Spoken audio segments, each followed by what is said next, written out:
Melukat atau penyucian diri di pancuran maupun sumber mata air yang dilakukan umat Hindu ditawarkan ke sekitar 35.000 peserta World Water Forum atau Forum Air Dunia WWF ke-10 pada 18 sampai dengan 25 Mei 2024 di Nusa Dua, Kabupaten Badung, Bali.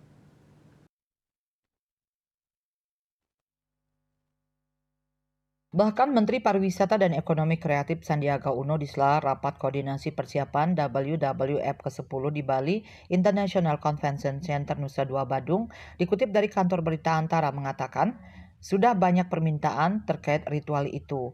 Mengawali WWF ke-10 makin meningkat setelah viralnya penyanyi Amerika Serikat Usher melukat saat berwisata di Bali pada awal Maret 2024. Agenda melukat tersebut, kata dia, masuk dalam salah satu kegiatan pendukung pada hari pertama atau sekitar 18 Mei 2024 pelaksanaan forum yang diadakan 3 tahunan sekali itu. Melukat menjadi tradisi di Bali yang bermakna penyucian dan pembersihan secara fisik yang harapannya membersihkan hal negatif atau bersifat kotor baik secara jasmani dan rohani manusia. Selain kegiatan religi bagi umat Hindu, saat ini melukat menjadi daya tarik wisata spiritual yang diminati wisatawan. Adanya kearifan lokal yang memuliakan air itu atau melukat pada ajang WWF di Bali menjadi salah satu keunikan tersendiri yang mengusung kearifan lokal khas Bali yang berbeda dengan ajang serupa di negara lain. Sebelumnya, Indonesia dipilih menjadi tuan rumah WWF ke-10 melalui Sidang Umum World Water Council WWC pada 19 Maret 2022 di Dakar, Senegal.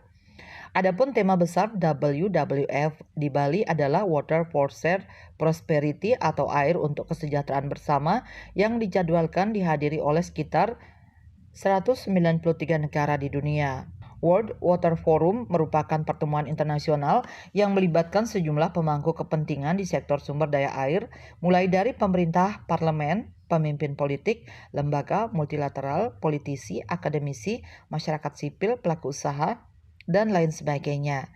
WWF ke-10 mengusung 6 subtema utama, yakni ketahanan dan kesejahteraan air, air untuk manusia dan alam, pengurangan dan pengelolaan risiko bencana, tata kelola, kerjasama dan hidrodiplomasi, pembiayaan air berkelanjutan, dan pengetahuan dan inovasi.